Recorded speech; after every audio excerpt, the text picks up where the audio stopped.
Closing Beat, everybody. Happy Friday. How you doing today? Hope you guys are having a good day out there. This is a quick show that we do. It's just called The Closing Beat. We're financial advisors here at Jazz Wealth. Hope you'll check us out at Jazz Wealth Managers. JazzWealth.com is actually the website. This is just a quick show that we do to cover the stock markets for the day. And we're playing a game. It's called Guess the Dow. We have a winner today. Every Friday we announce the winner. You're welcome to go to the website on the bottom right-hand corner of your screen there.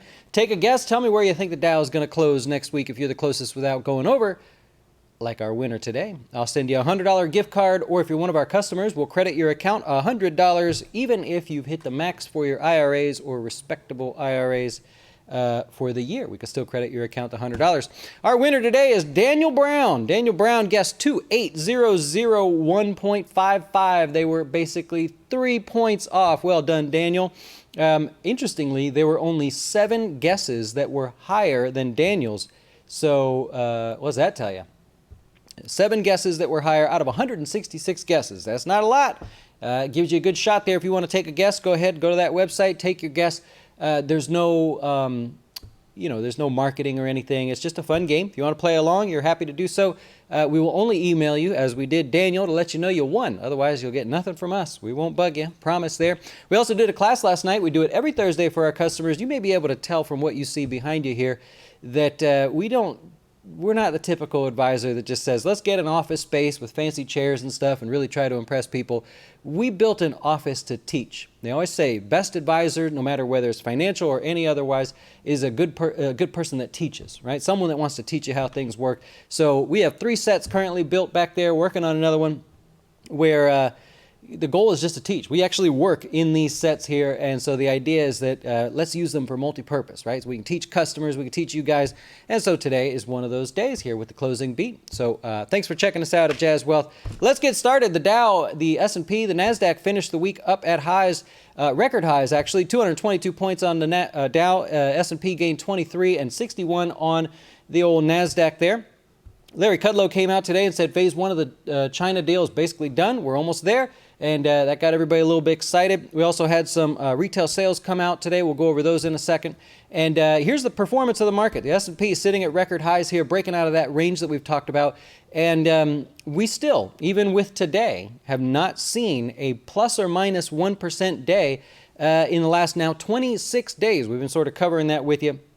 We covered the historical volatility and forward seasonal looking volatility last night in our class. So if you go to the website, if you're one of our customers, you can log into the dojo. You get invited automatically, and you'll want to see last night's class, of course, if you want that, along with our portfolio update as well. Everything looking good at the moment. We do that every month for customers, and then we do a class every single week for them. I feel like I said that already. So that's the S&P 500. There you go. We got the NASDAQ sitting at highs as well, record highs there, just chugging along ever so slowly.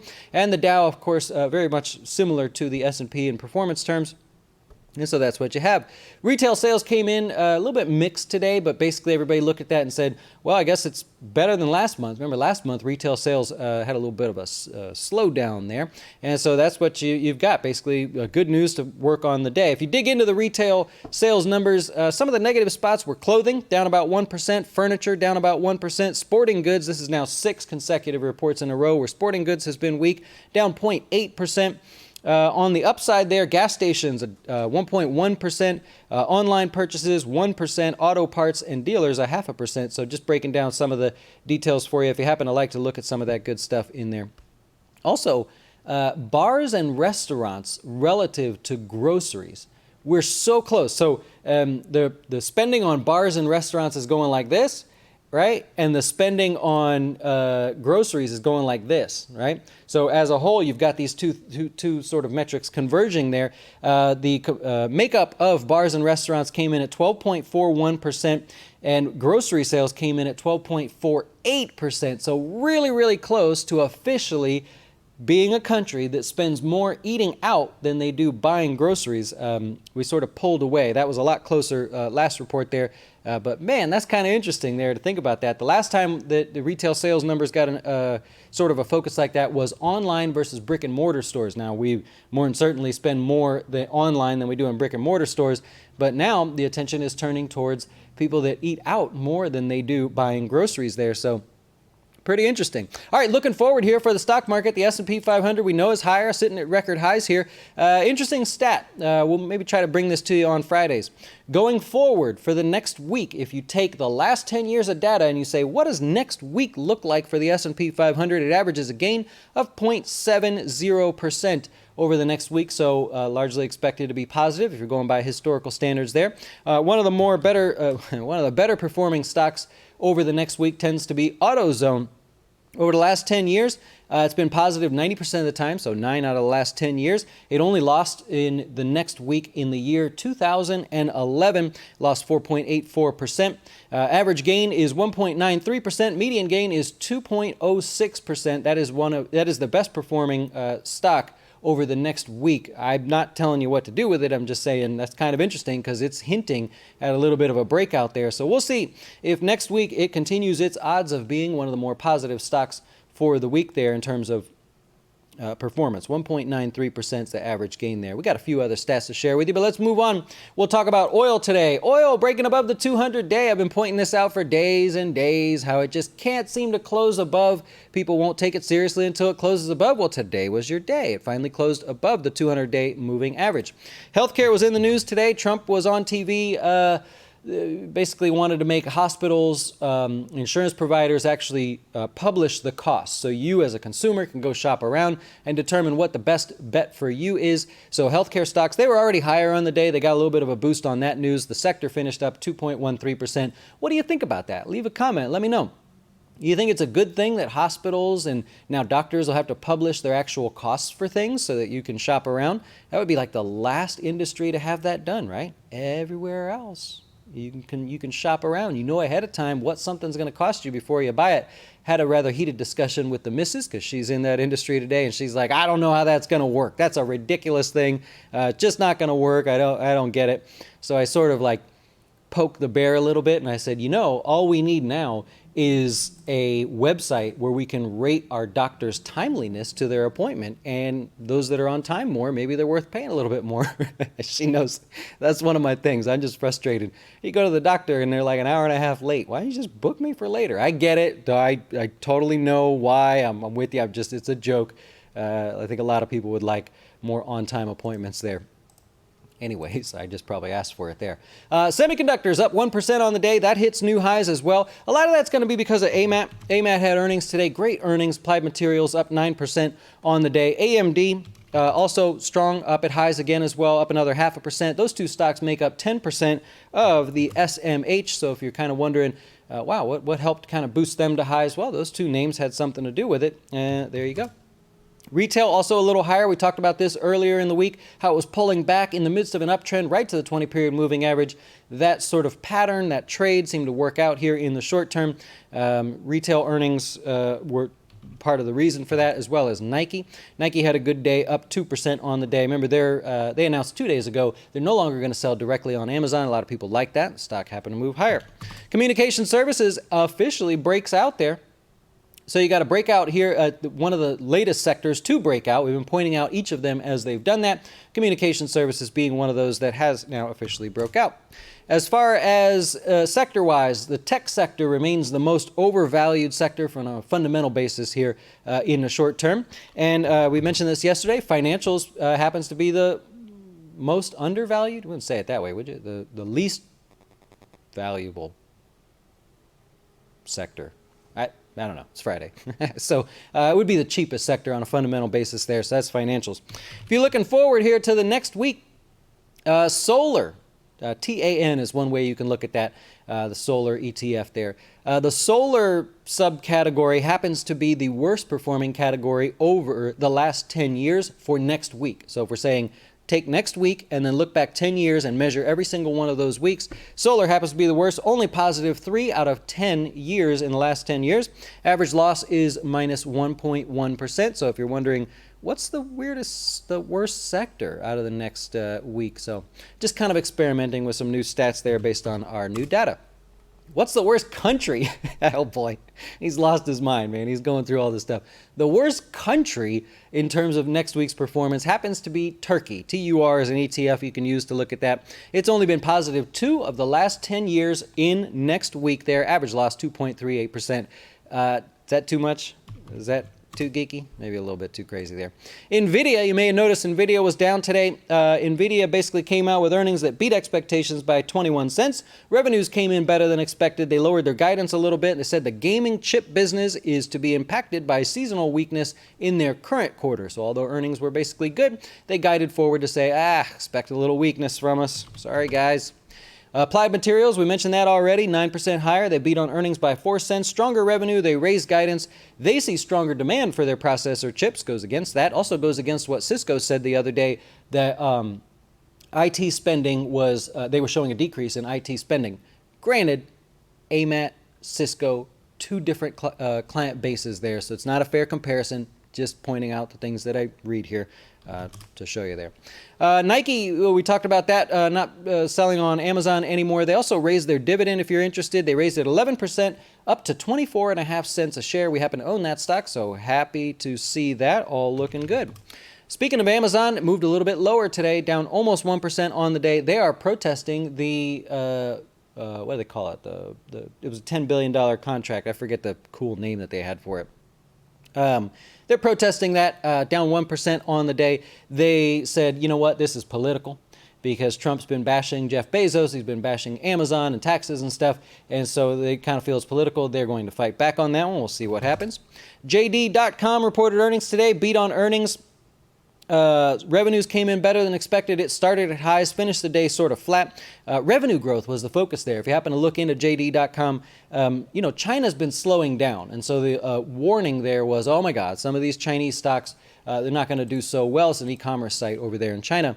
One of my favorite analysts, though, he was on Bloomberg and said, the reason for this is because of growth outside of the big areas, Shanghai, Beijing. Growth outside of those areas was strong because people are paying lower housing costs, so therefore they have more disposable income. So that was his sort of argument there. But all in all, good report from JD.com, looking pretty good there in the short term. Some other stocks you maybe noticed, Peloton. Peloton had a strong day today, up at highs. Did break some new highs there after being kind of weak for a while, the IPO there. They decided they're going to sell some less expensive stuff. They're going to sell a less expensive treadmill. They're going to introduce a rowing machine. And they also bought, they have two manufacturers of their bikes and other products. They bought one of their manufacturers this month. So that's going to help them out, hopefully lower costs, help them get closer to making a profit.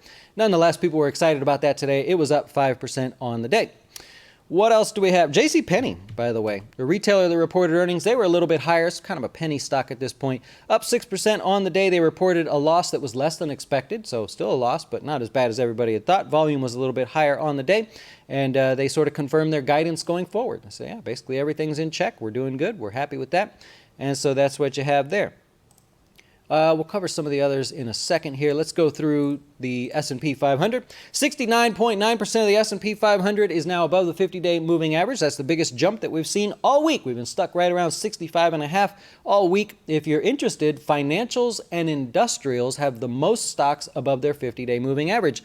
83%. They're tied. They have the same exact amount there. So those are your stronger areas, which we could see. We've looked at financials there quite a bit. With a pullback in utilities, you could use the XLU or whatever.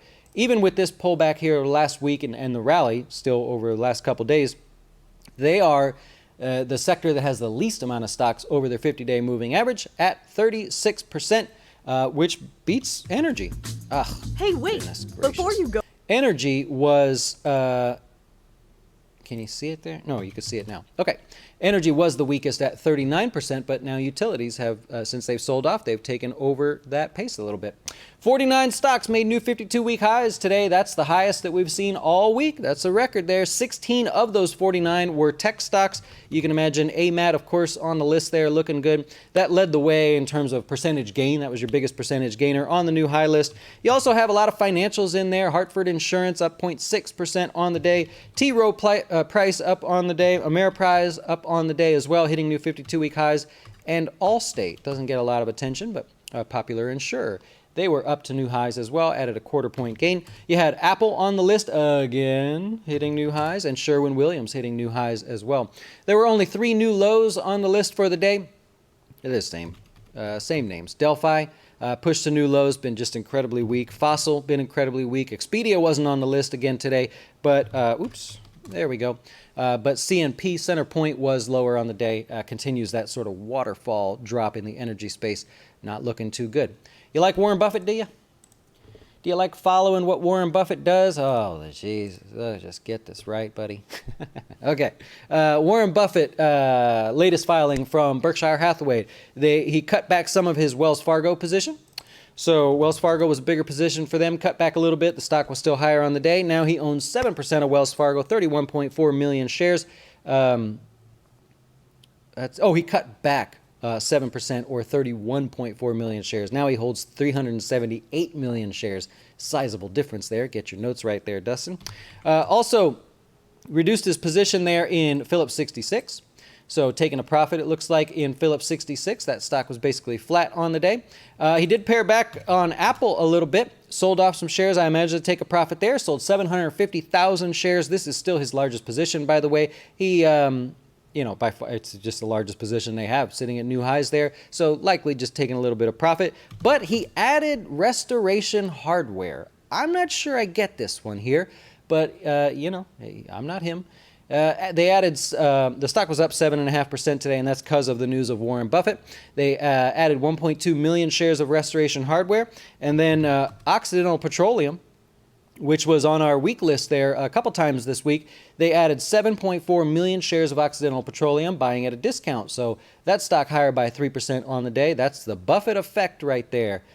So what do you think on that one? Hulu in particular. I'm not Hulu. Restoration Hardware, kind of interesting. I said Hulu because if you have Hulu Live, they raised their prices to $55. That was a 20+% increase in their pricing. Think about it. Disney controls the operations of Hulu now, and they've got Disney Plus. Are they trying to make Disney Plus look a little more competitive? I don't know. $55. Make me cut the cord for $55? Am I saving a whole lot at this point? That's a tough one. That's a tough one. If you have it, new price is going up. Remember, here, let's show you on the chart. Kinsale Capital, that was higher the other day and continues to be in the news. Next week, I believe it's on Monday, they take over in the S&P 500 for, Hey, wait, guys. Before you go watch one of our other great videos, have you had a chance to see our new FinTips video? And so Kinsale is going to take over the place of that if you happen to be, I don't know, if it happens to be something you want to focus on. So that's that one, and that's basically all I have for you here today. Earnings next week, very, very light, not a whole lot to start off the week. You got Vulcan Materials paying out 31 cents in dividends, and CTSH paying out 20 cents. Very nice. I'll maybe just point out some of the pot stocks to finish out the week. I know you guys are looking at those. Rapid sell-off there in Aurora Cannabis today, down 17%. Not a good week for those pot stocks there. Kronos down 8% on the day, and horrible on the week. Tilray was able to squeeze out at least a little bit of a gain today, but just a bad week for them. They all reported earnings, and it just not a lot good to say there for them. They've got to step it up a little bit.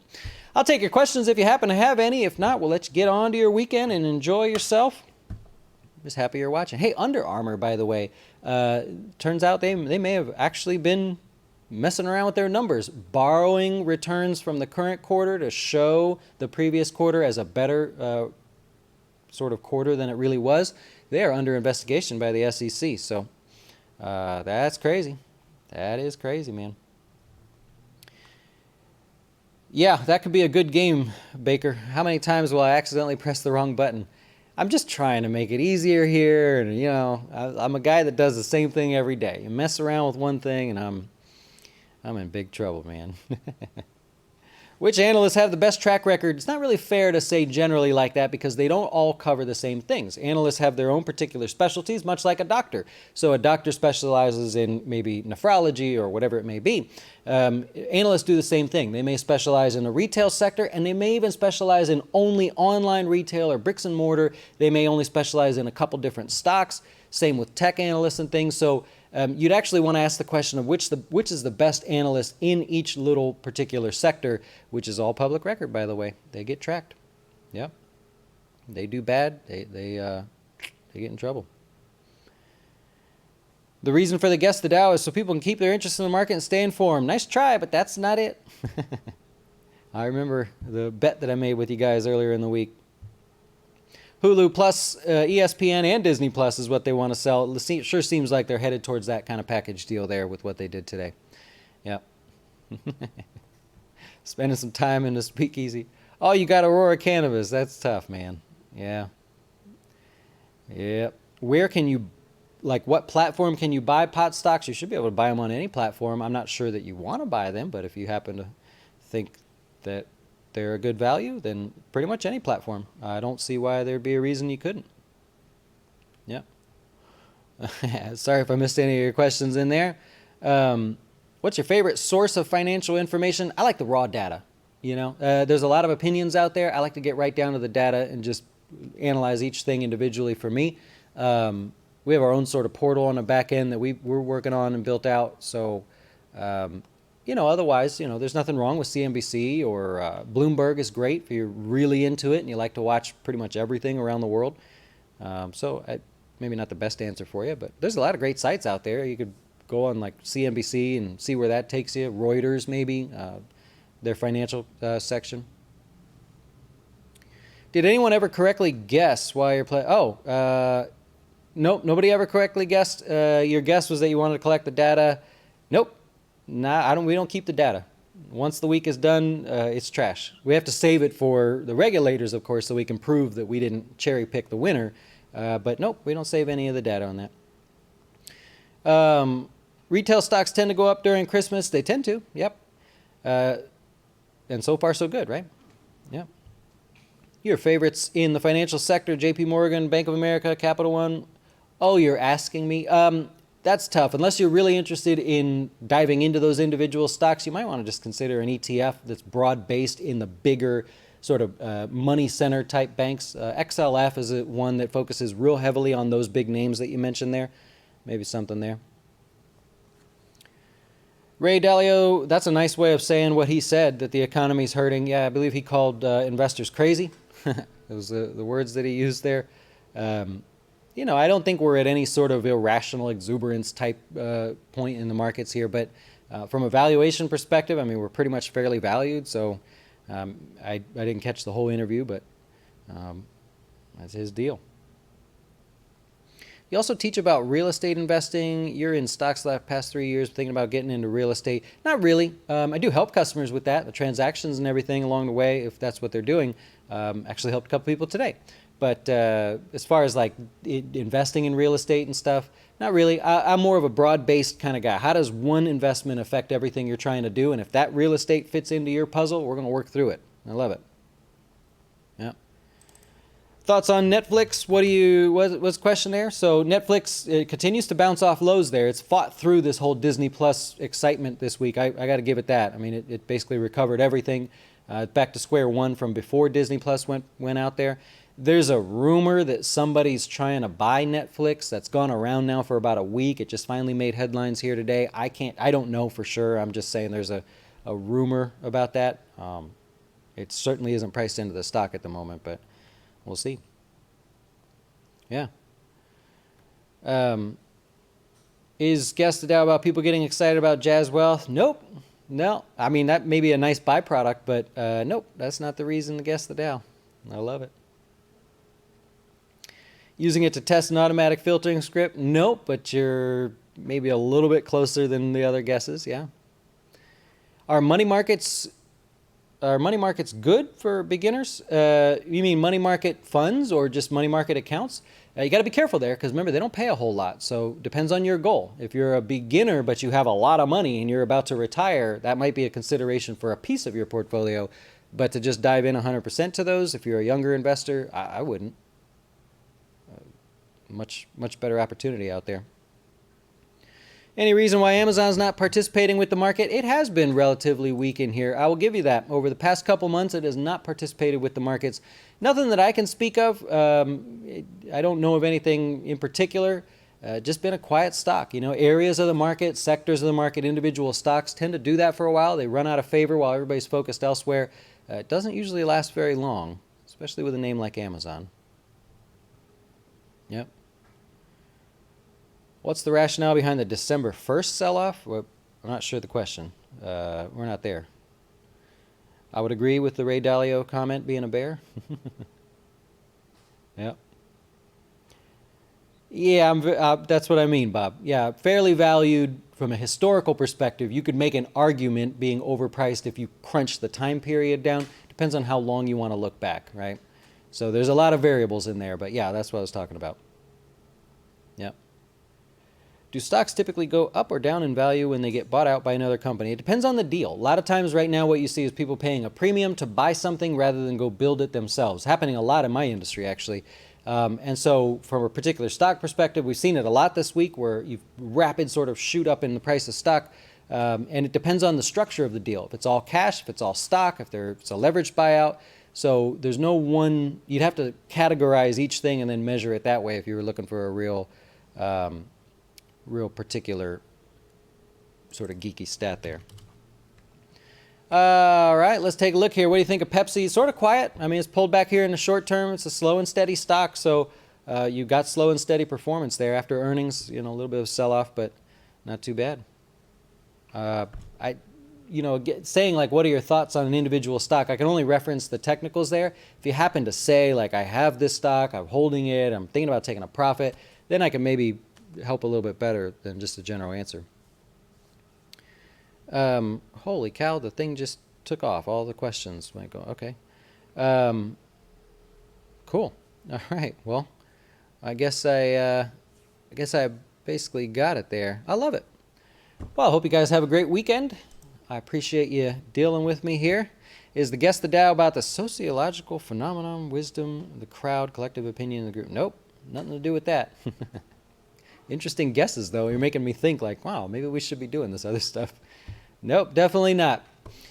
Anyways, have a great rest of your weekend as it starts here. Enjoy that cooler weather if you happen to be getting it. I've been hearing a lot about the cool weather around the States here from customers and calls. We'll be back Monday to do this all over again, and I hope you have a great weekend. And thanks for watching. We will see you next week. Hey, wait!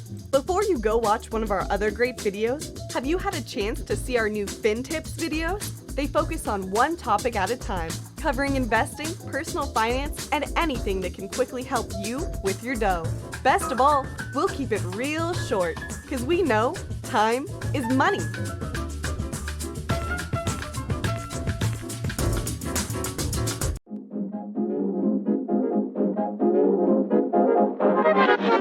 Why should you choose Jazz Wealth as your retirement or long-term investing service? Our portfolios are managed by us, not some faceless mutual fund manager. Our private classes will teach you everything about investing and getting your dough straight.